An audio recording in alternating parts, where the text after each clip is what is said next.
Welcome back to Unfiltered Unspoken Podcast. And we told y'all we're going to continue to share life experiences. And we always want to remind you we're not psychologists, we're not therapists.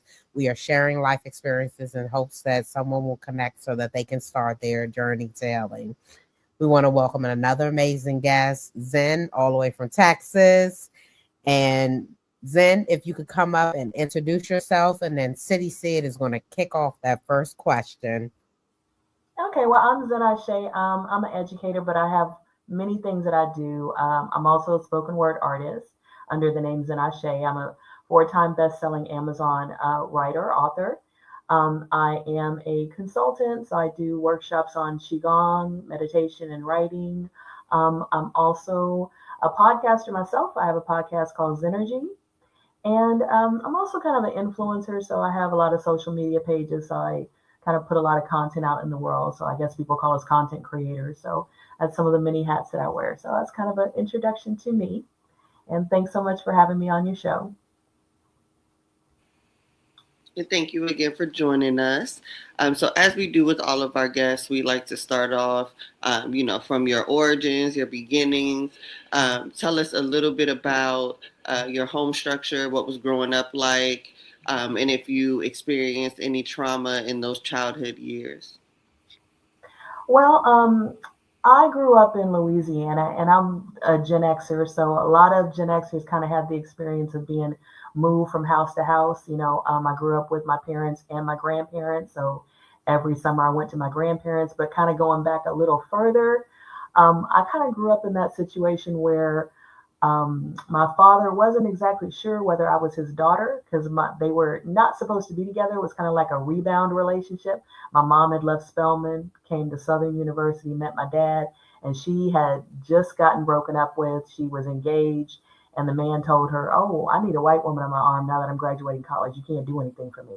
So she came back heartbroken, met my dad, and then about 6 weeks later was pregnant. So my dad was actually going to leave her and then saw her about to get beaten up by my grandpa, who just found out that his daughter was pregnant, unwed and pregnant. And so my dad said, "You know what? Could be my child, so I'm going to get married to this woman." And so that was how my parents started off. And so me coming into that situation was very tense. Childhood, I didn't feel wanted. I felt like I was getting shifted around to different relatives because my parents didn't really want me and I had kind of disrupted their lives. My mom was looking for love. My dad was feeling like he had left his dreams on the shelf to, get married and raise his baby that he wasn't sure was his. So it was kind of a very difficult, lonely childhood. I was the only child for 10 years. And then my sister came along and she was kind of the prize child, the one that my dad knew was his. And oh my gosh, here's his child and he can be excited. So that was kind of another favoritism dealing with that. And then I also had some physical and sexual abuse with other relatives that came into my life. So I kind of had a lot going on as a child. So I was pretty much a loner, kind of dove into writing and books and journaling to kind of escape a lot of the pain that I had as a child. And so that's kind of my origin story.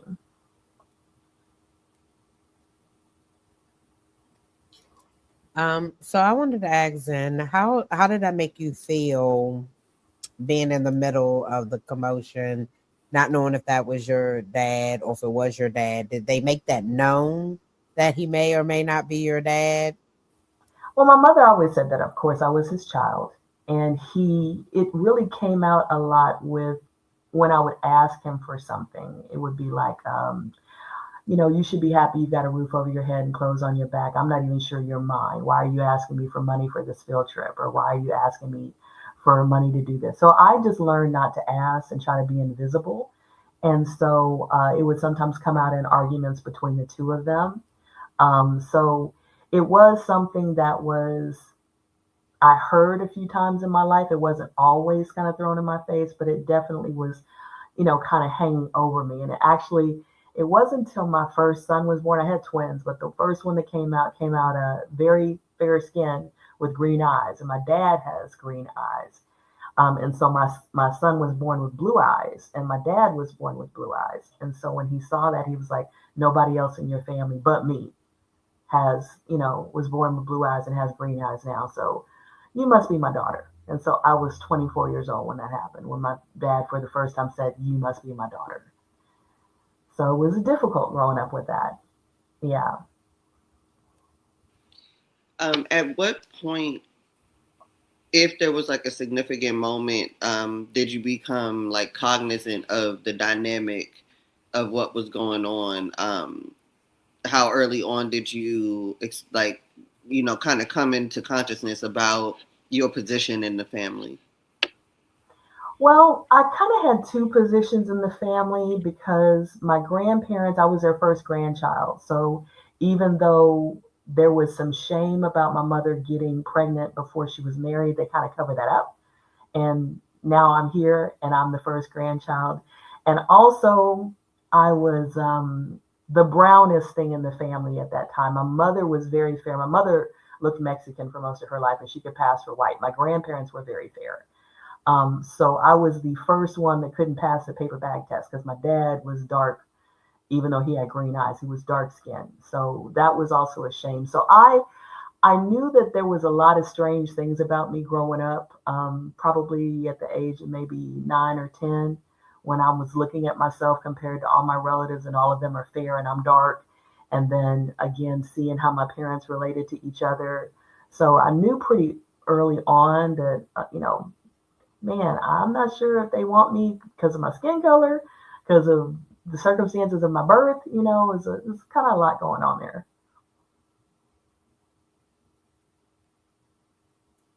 Wow. How did that emotionally, how did that make you feel?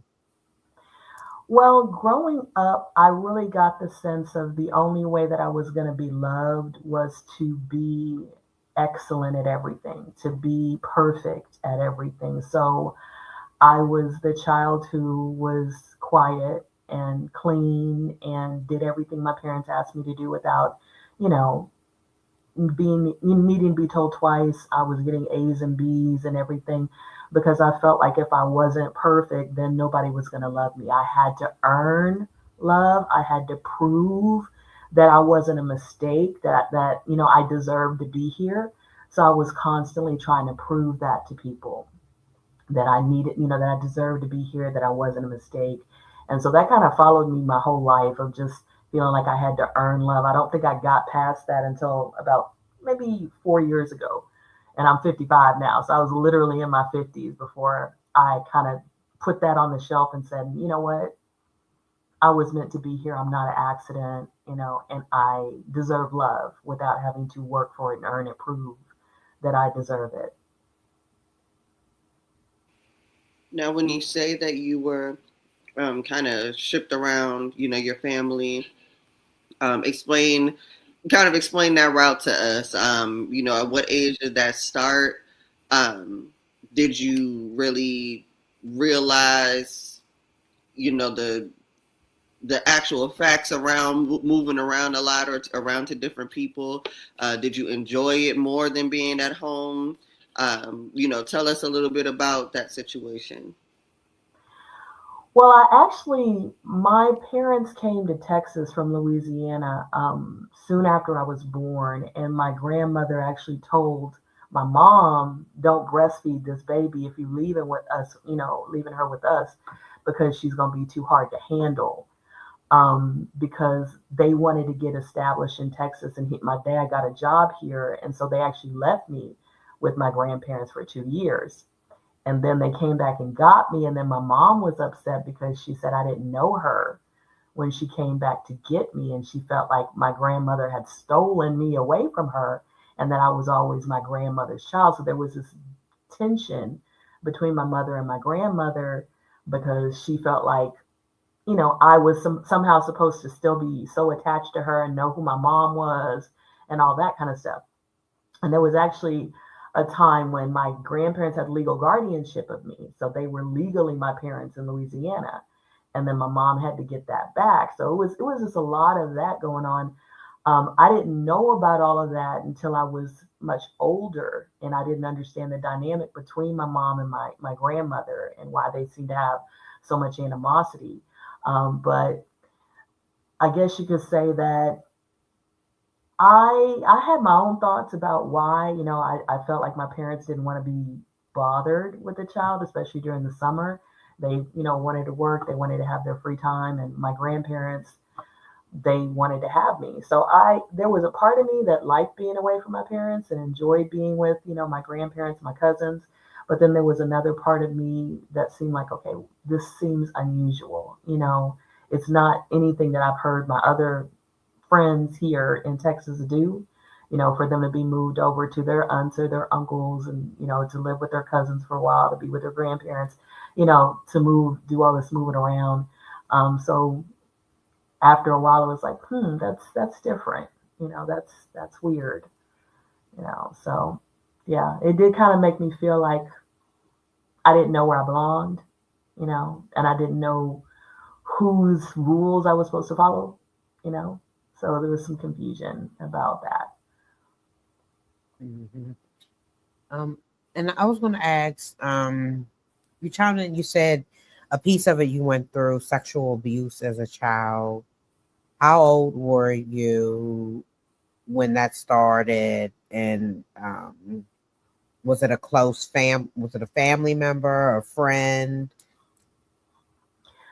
So I actually didn't realize that I had experienced that until I was in my first marriage. And my first marriage was physically abusive. And there was a particular argument where my first husband tried to pin me down from, like he was over me and he had pushed me onto the sofa. So he was behind me, holding me down. And I guess in that position, he got aroused and decided he was going to try to have sex with me.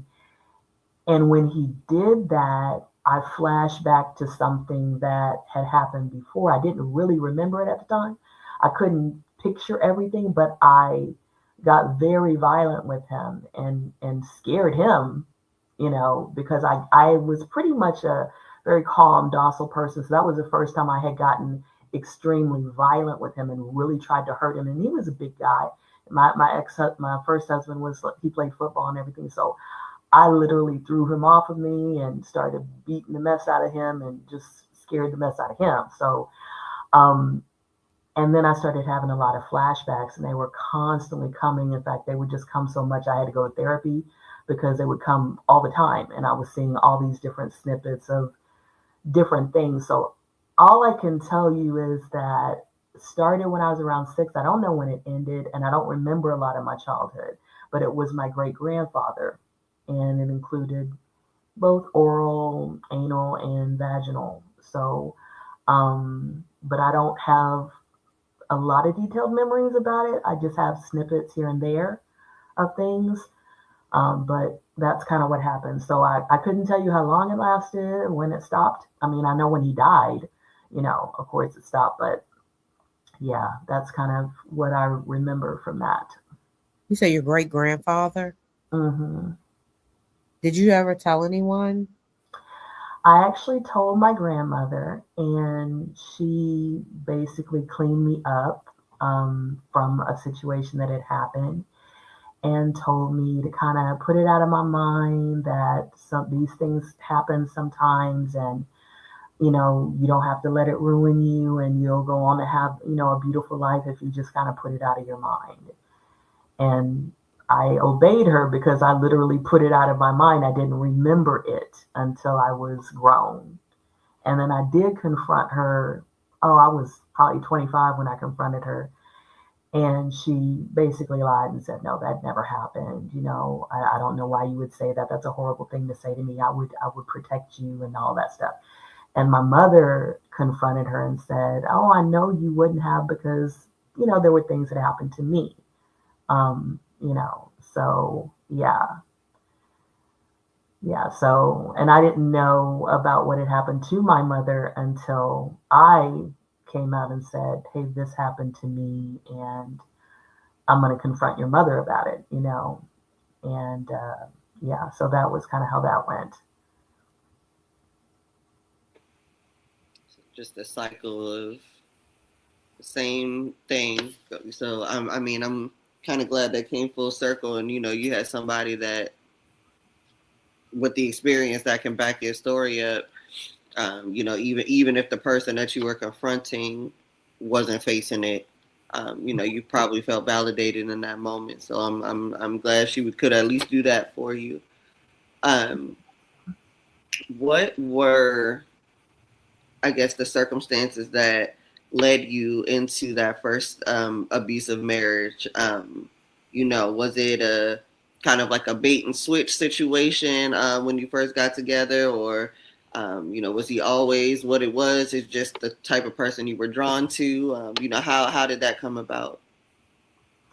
Well, I was very naive. I was, when I was in college, I was a Christian girl, and I had dated very little. And I had been engaged, didn't do anything sexually with the person I was engaged to, was saving myself for marriage. And so when I met, that relationship ended. And when I met my future husband, he seemed like the perfect guy, the perfect gentleman. He told me the most beautiful things.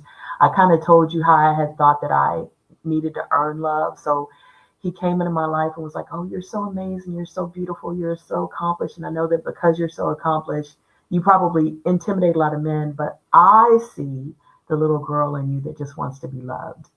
And that was like, oh my gosh. And he was like, "I know I don't have a lot to offer right now, but I want to have a family with you. I want you to be the mother of my kids. I'll do whatever it takes. I'll work 2 jobs if it comes to that. I just want to take care of you, and I want to love on that little girl inside you." And nobody had ever talked about that little me that wanted to be loved. I mean, for somebody to say that to me, it was probably the perfect thing they could have said to me. It was like, "I just want to love you. I'm not even asking for anything from you. I just want to love you because I think that you're amazing."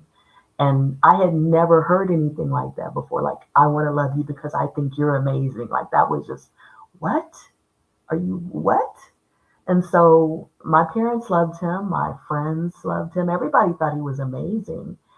Um, but he was one of those men who had an illusion of depth. So basically, he was amazing until he felt insecure.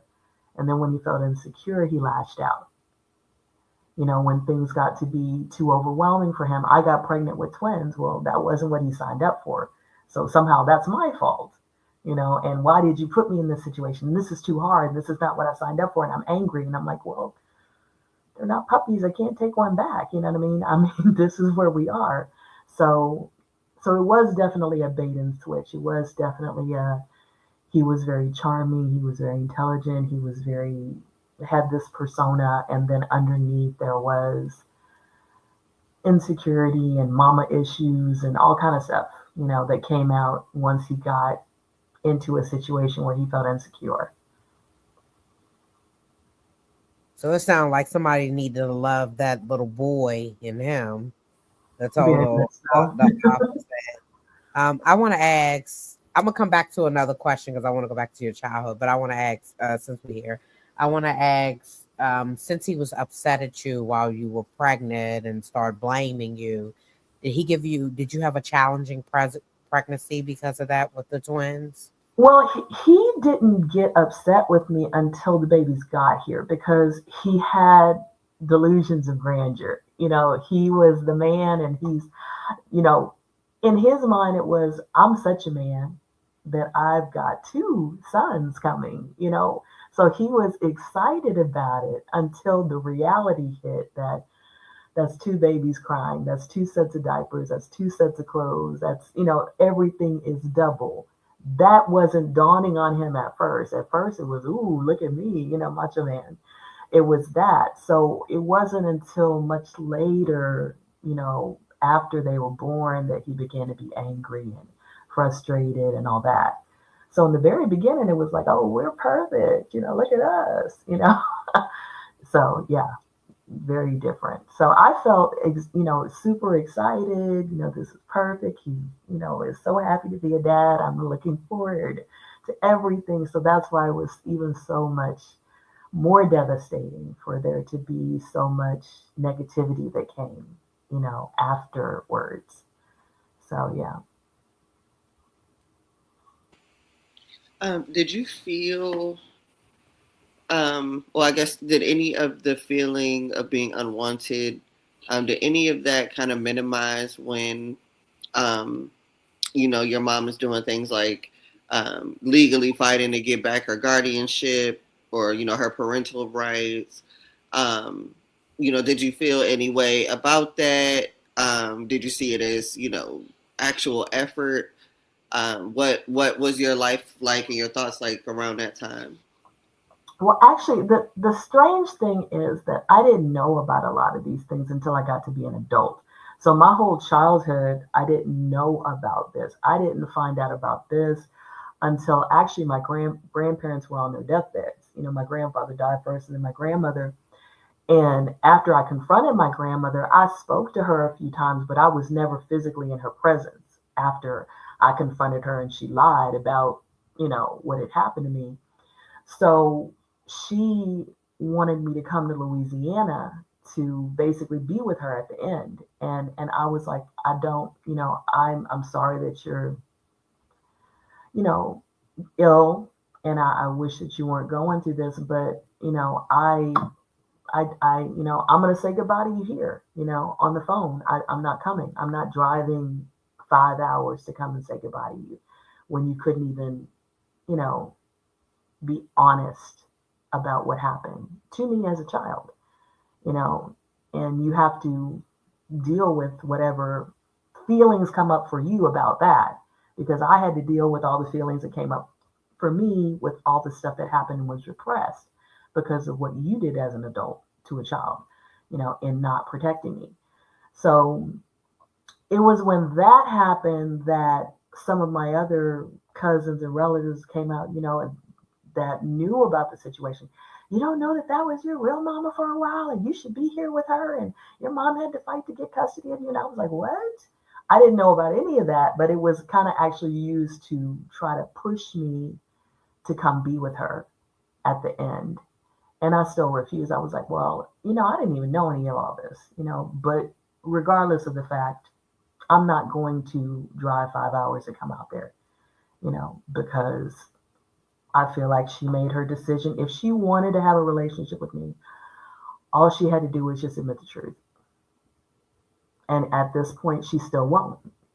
I've given her a chance. I've given her multiple chances to admit the truth, and she still won't. So I'm not going to drive these 5 hours to come and see her and be by her bedside if she can't even simply just say, yes, I did that. I'm sorry. So that was what happened with that. So I didn't know about that till she died in 2016, I think. So we're talking about 10 years ago. I was 45 when I found that out. So yeah. And while I was going to ask, when your mother spoke up for you and told your mother that you were telling the truth, it happened to her. So your grandmother must have knew that it happened to your mother. Did she ever say anything to your mother when she spoke up for you? And also, what was your mother's reaction when she heard you mention that to your grandmother? My mother's reaction was that, she's like, I'm 20 years older than you, and I'm confronting my mother now. You know what I mean? I've mentioned my mother she had a nervous breakdown when I was in college, and she went in for inpatient treatment for about a couple of weeks, maybe 2 or 3 weeks. And so that was when, I learned after my situation, my mother said, okay, things happened to me. And that was the first time that I learned that anything had happened to my mother. And that was actually prior to me confronting my grandmother. So I don't know that my mother had ever on her own ever confronted my grandmother, but that was the time when she did on the phone there. And, my grandmother, of course, denied what she was saying as well. So I did definitely feel like it bonded my mother and I, because we were supporting one another. We were a support system for one another. And my mother didn't distance herself from her mother at all. She just basically told me, hey, you are further along than I was. You're further along than she was. I don't know if you would have come to me as a child, what I would have done. So I can't even fault my mother, because she was like, I had to go through therapy to get to the point where I can speak my truth. I had to stop believing all of these lies that were told to me about a woman's place and how we have to kind of go along and get along and suffer and put up with things to survive. And so my mom was like, I don't know what I would have done. So I can't fault my mother. And I was like, well, I know what I would have done, and it's not stand by and let this happen. So my mother and my grandmother were aligned in the sense that they excused the behavior because they kind of thought it was a survival thing. And I was like, you know what, I'll figure out another way to survive. I'm not going to stay in a situation with a man who's doing, things like this, or, with his father being around, whatever, who's doing things like this. So that Do you was think kind that of, happened to your grandmother? I didn't hear you. Do you think that happened to your grandmother as well? I don't know. It could have, but I actually never thought about it until you said that. But the way that she spoke to me about how you'll be able to get over this, just put this behind you. It makes me think it might have. It makes me think it might have happened because of the way that she spoke about it. You know, but I don't know for sure what happened to her or didn't happen to her.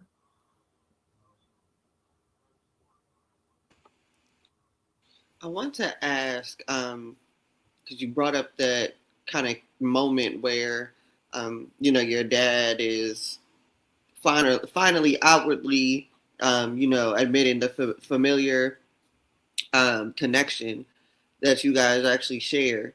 Um, and you're, just barely postpartum. What was that moment like for you?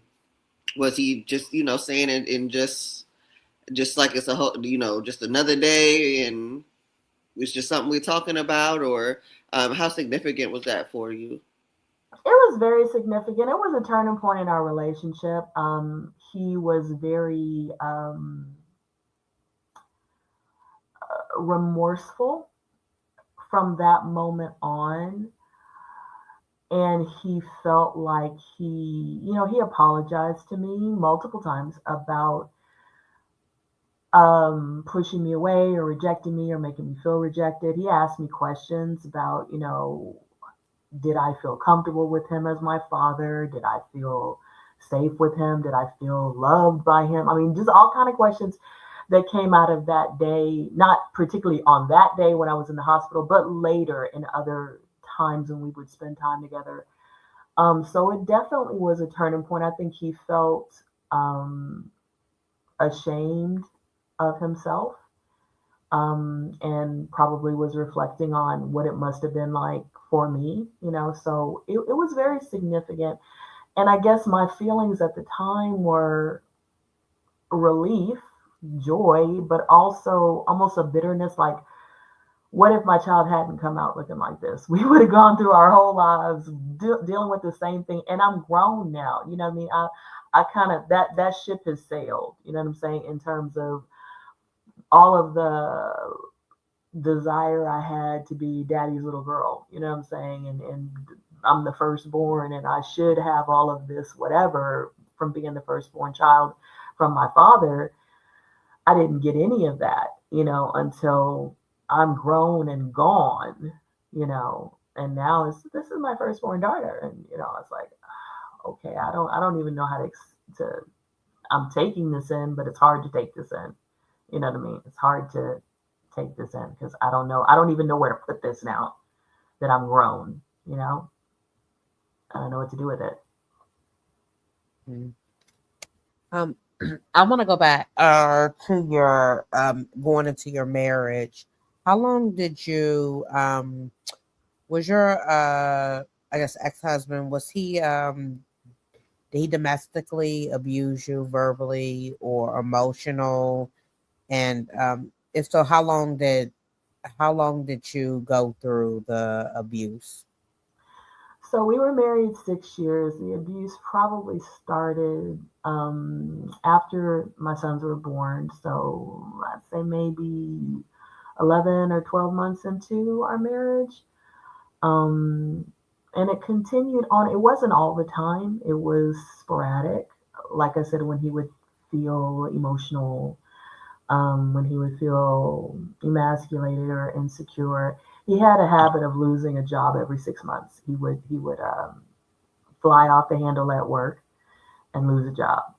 And so then I would be the sole breadwinner for a while till he found another job. So for me to have to carry everything and then be able to, in a sense, carry everything while he couldn't handle even keeping a job, and I'm coming home and cooking and cleaning and take care of 2 kids, and him, it just kind of made the divide between us even greater and greater and greater. And I was trying to go to therapy with him at the time because I was like, I don't want us to have this toxic relationship. I want us to get better, and he was refusing to go. And therapy was actually what pushed me out of the relationship, because the therapist would say, why are you staying? What are you getting out of this? What do you need from him? He seems to be more of a drain than help. So I stayed the whole time. I left 3 times. The third time was the charm.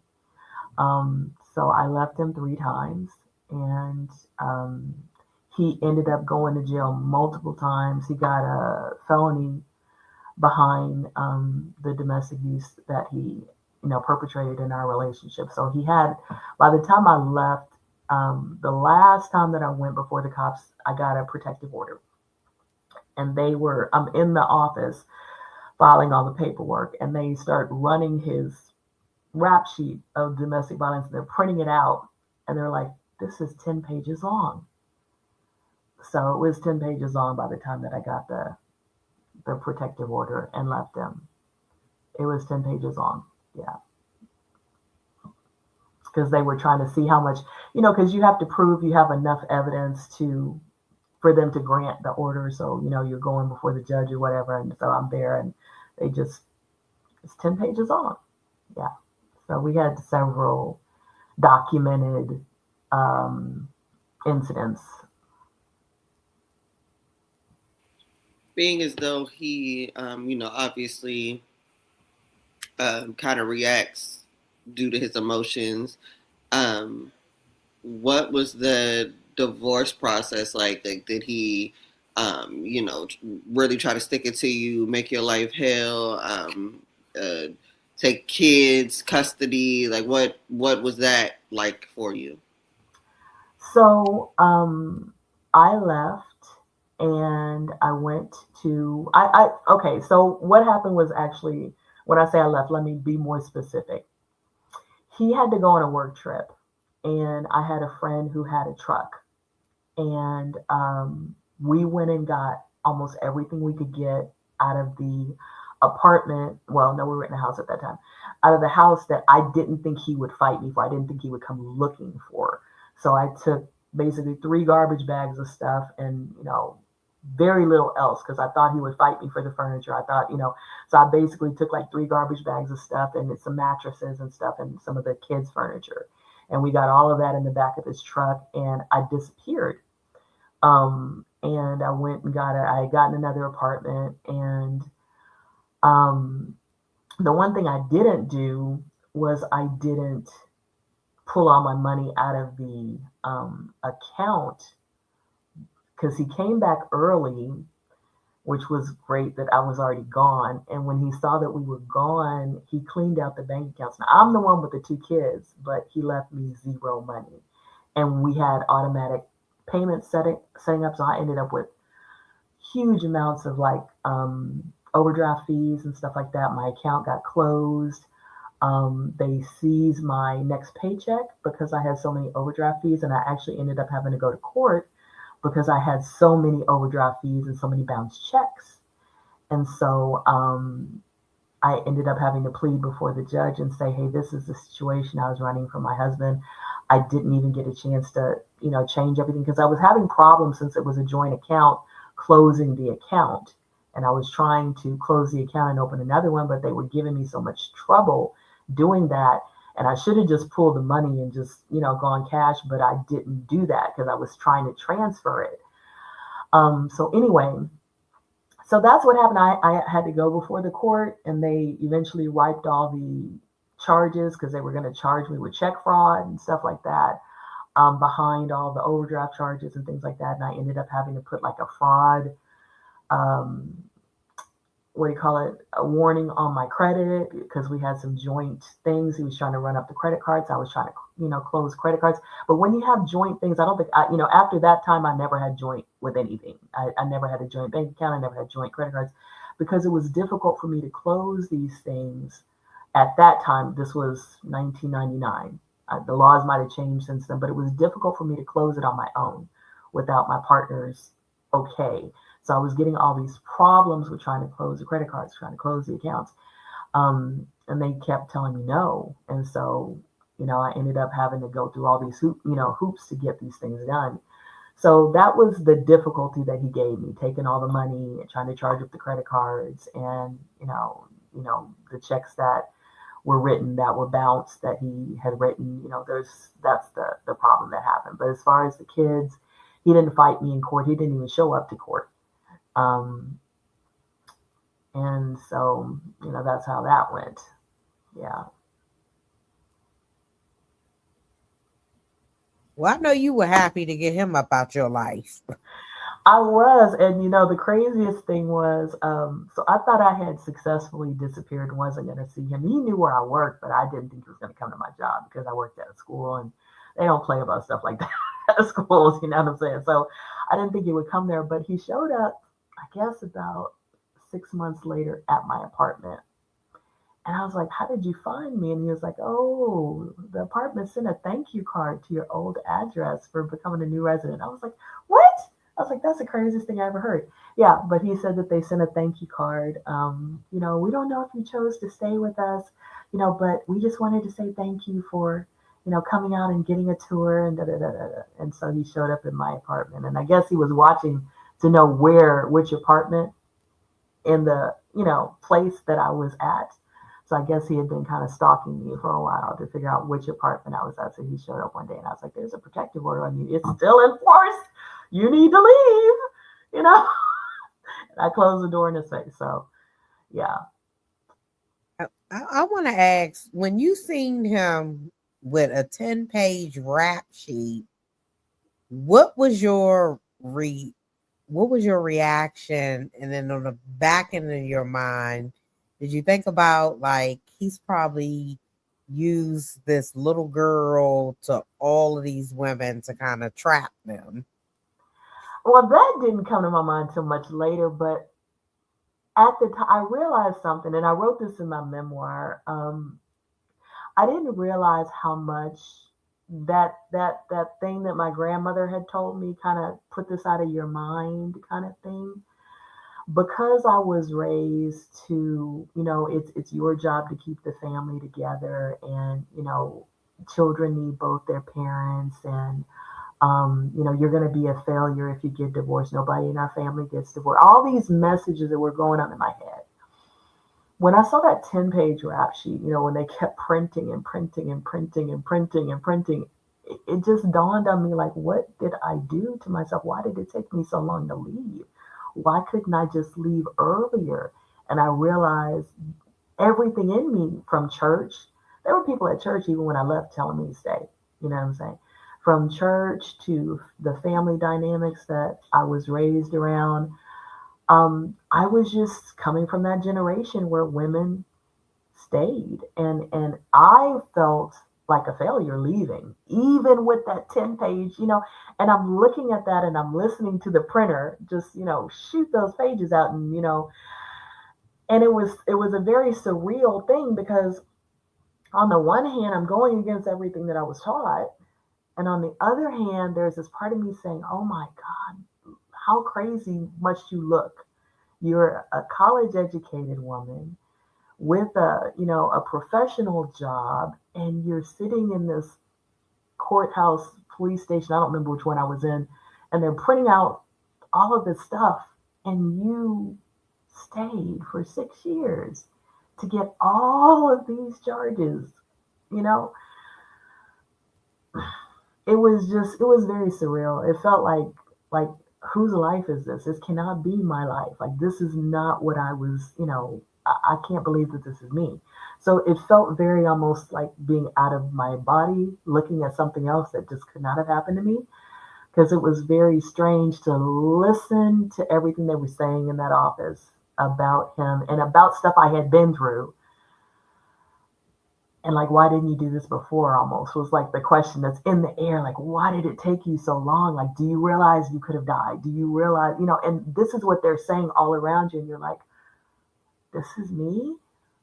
This is me, So it was a very strange place to be, and even now talking about it, it feels like a very strange place to have been. It's hard for me to even, wrap my head around the fact that was me. That was my life, and I do poetry a lot with, especially when Women's History Month comes up or Domestic Violence Awareness Month comes up. I do a lot of shows where I'm talking about some of these issues and I'm trying to tell women there is life after this. Because in the moment, it's like you're just trying to survive. You're just trying not to trigger him. You're trying to minimize yourself. You're trying to, you just trying to do everything you can to make it safe.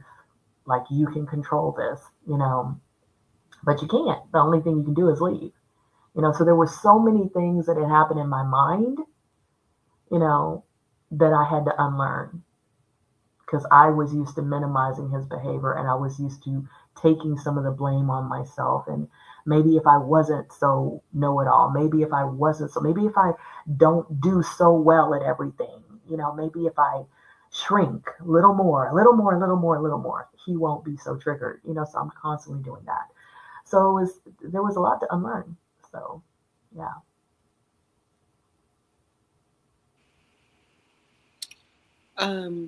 What was the co-parenting situation like, if any, after you guys like officially split?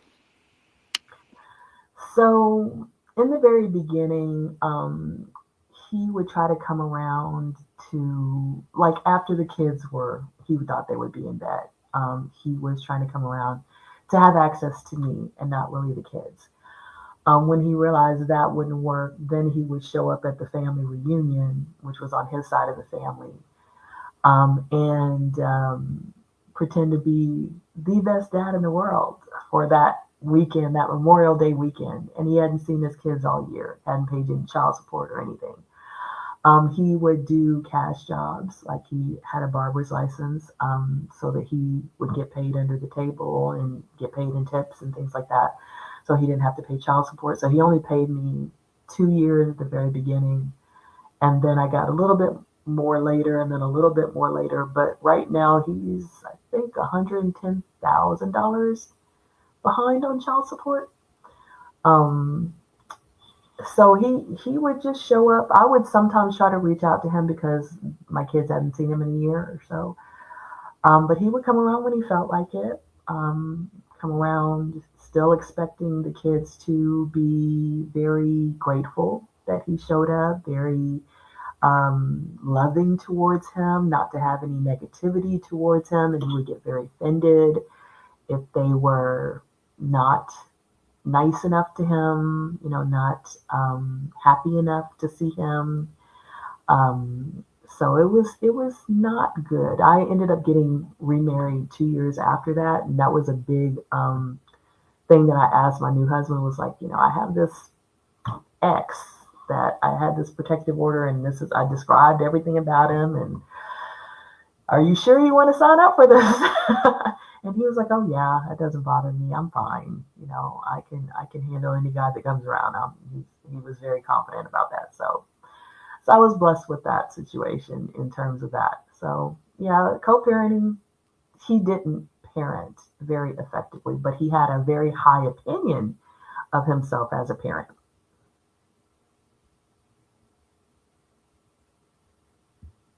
Well, do the kids have respect for him?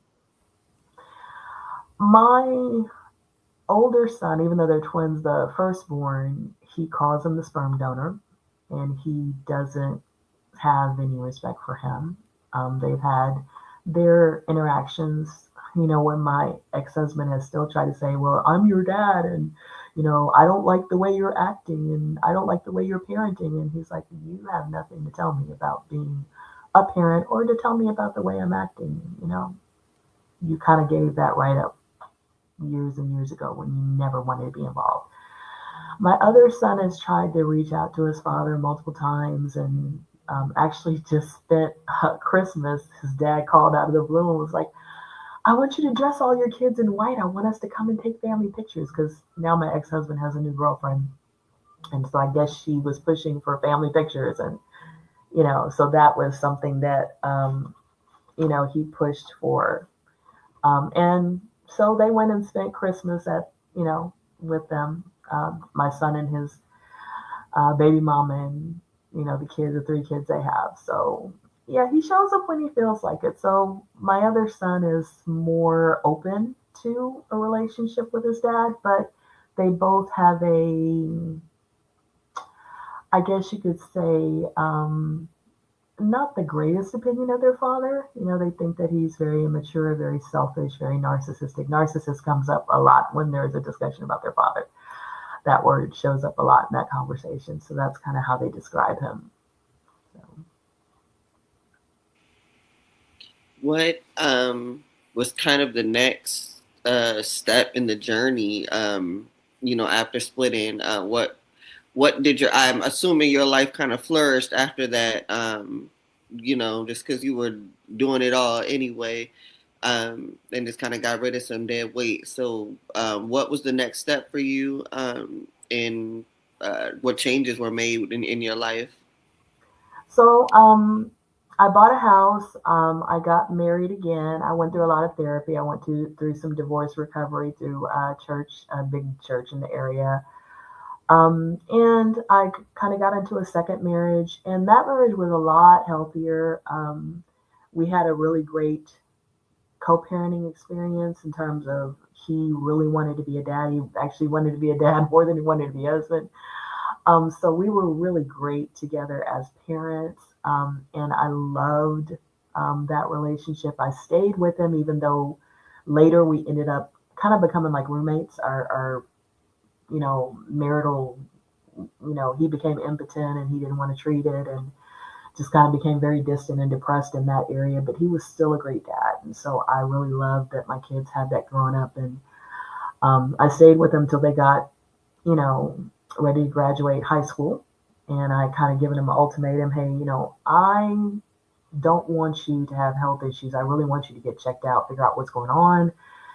Impotence is a sign that there's something wrong, with your heart, with something. And he's like, well, okay, we've been married 2 years. I should let you know, I've got high blood pressure. I kind of hid it from you. I'll change my medication, see if that fixes it. So he changed his medication a couple of times. It didn't fix it. And I'm like, go to the doctor. And he's like, I'm not going to the doctor to talk about that. You need to just accept that part of our marriage, the physical intimacy, is over. Because I'm not going to the doctor about that. If you want to bring home some stuff, I'll try it. So we tried that for a while. Nothing worked. We kind of grew apart, became like roommates, but we were still great parents. So my life actually flourished after my second divorce, which happened in 2014, 11 years ago. And that's when I started pulling all the dreams that I had off the shelf. I started writing. I started performing poetry. So I just kind of reinvented myself completely. And, that was when I became a best-selling author 4 times. So that was like the reinvention of myself, was after that second marriage ended.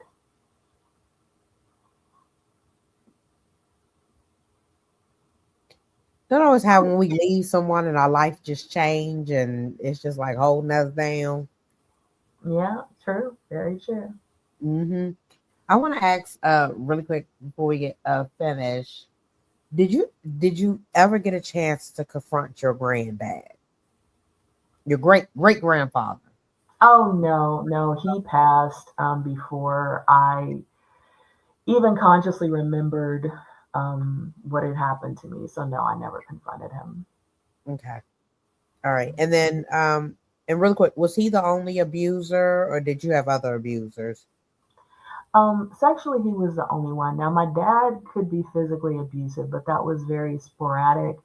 I wasn't something that I dealt with, consistently, but there were times when he was very overbearing when it came to physical discipline. Um, you know, and at the time, I actually didn't realize that until you realize things when you're growing. I shouldn't have had all those welts that I had. I shouldn't have had this, that, and Mm-hmm. the other. Those kind of things. Yeah. Mm-hmm. So. Okay.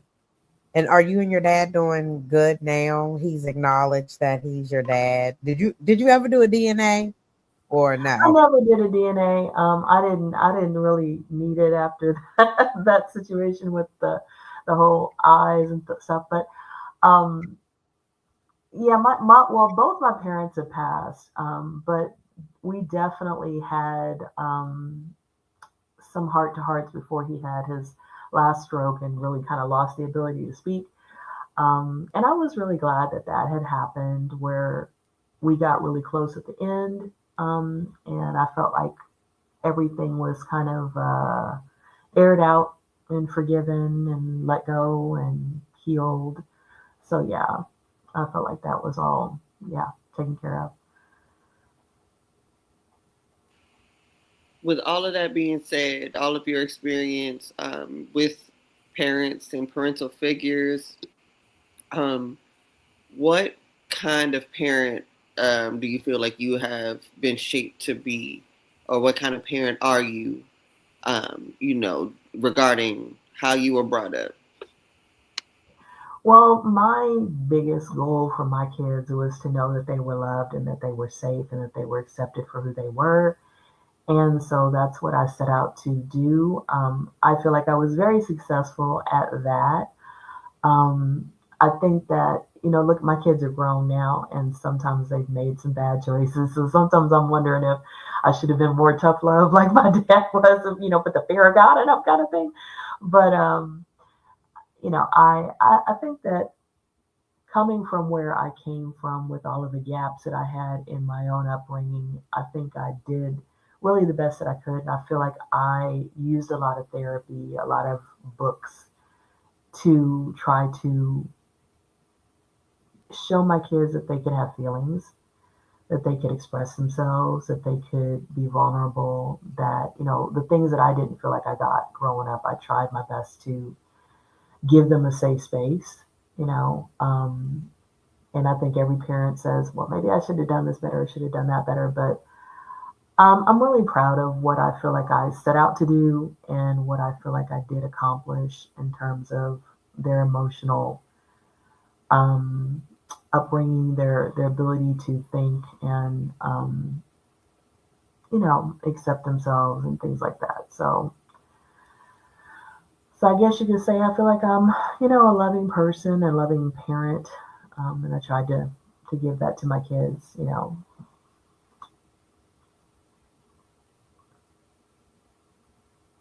I love it. We're almost at time. We want to thank you again, but before we go out, we want to ask, what advice would you give someone based off your life experiences to help them navigate through childhood traumas of sexual abuse and even getting older, and that because triggers come at any time, and dealing with domestic situations and relationships, and also even dating someone not even on your level. That's what I call it. I hate to say it like that, but sometimes we date not on our levels and we end up holding the burden.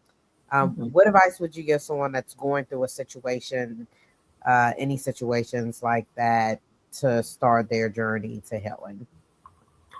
Well, I would say just start where you are and start to love yourself and start to get the help that you need, because my thought process is the person you are doesn't have to be the person that you stay. The person that you are was formed by all the things that happened to you. But your mindset can be changed, your lifestyle can be changed, your habits can be changed.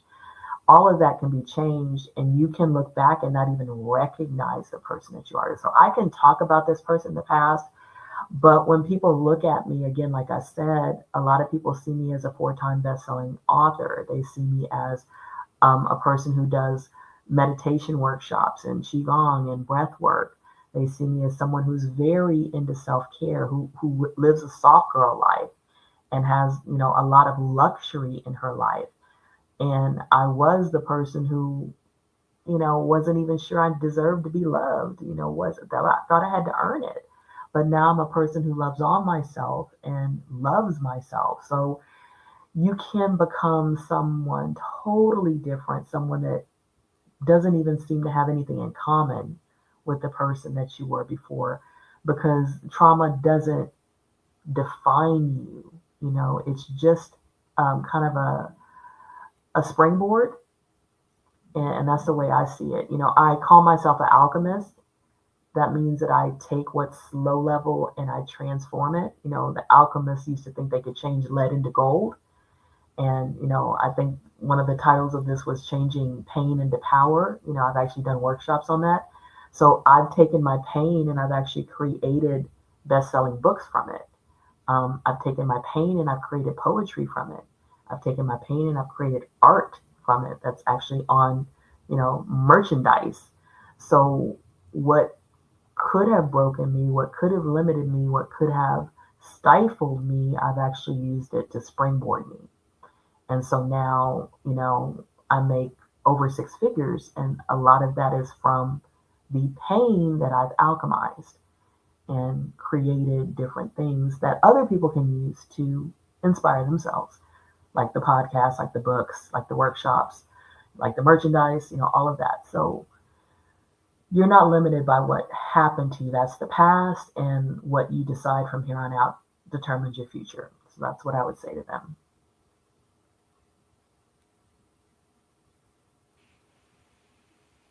Well, thank you again for being here with us this evening and those wise words. We do want to give you a chance to participate in Shameless Plug. You see all of your information scrolling across the bottom here. If you could let our viewers know what kind of services you provide, and if they do want to patronize them services, how they can contact you, if there's anything that you have for sale. Anything you want to advocate for, draw traffic to, you have the floor. Well, thank you so much. So my podcast is Zenurgy, Zennurgy. It has about 150 episodes. You can listen to it on 25 streaming platforms like Spotify, Pandora, basically anywhere you see podcasts. I do have 5 books on Amazon. I have a guided journal called Zenergize Your Life, and it's a small one, so it's not 365 days. It's only about 29 pages. I have 2 memoirs, actually. The first one is called Plenty of Guppies and Other Dating Misadventures. And I have a sequel to that, Plenty of Guppies, The Perfect Storm. You can get all my books on Amazon if you look up Zenase, Zen Ase. I have a children's book, which is called You Are Wanted and Loved Because You're You. And I have an undated planner called The Ultimate Me Planner. And I also you can book me for speaking. I do speaking engagements.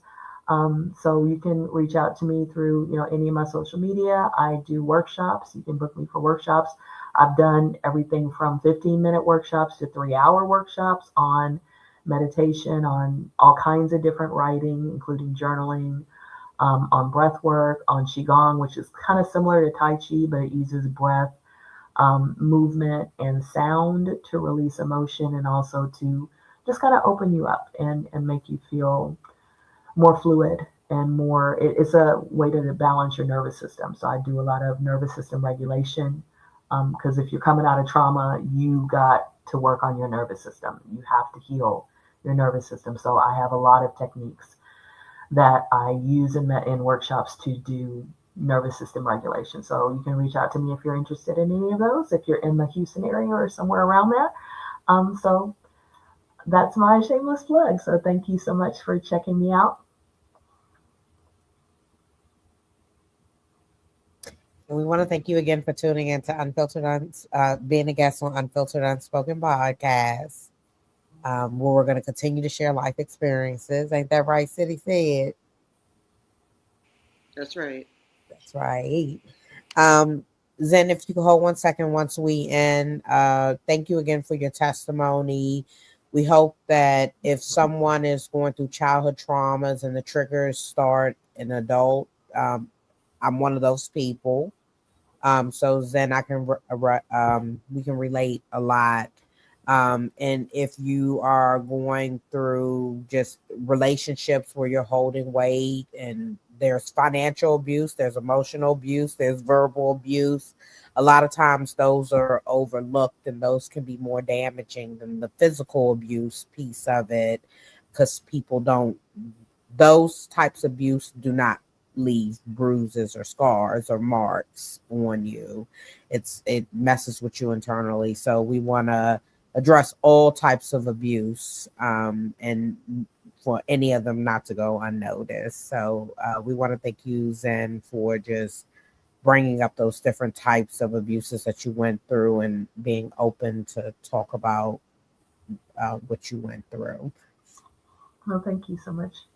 My pleasure. So make sure y'all tune in each and every Monday at 8 p.m. ET on Unfiltered Unspoken Podcast. Like, share, and subscribe to our YouTube. And we will see y'all soon.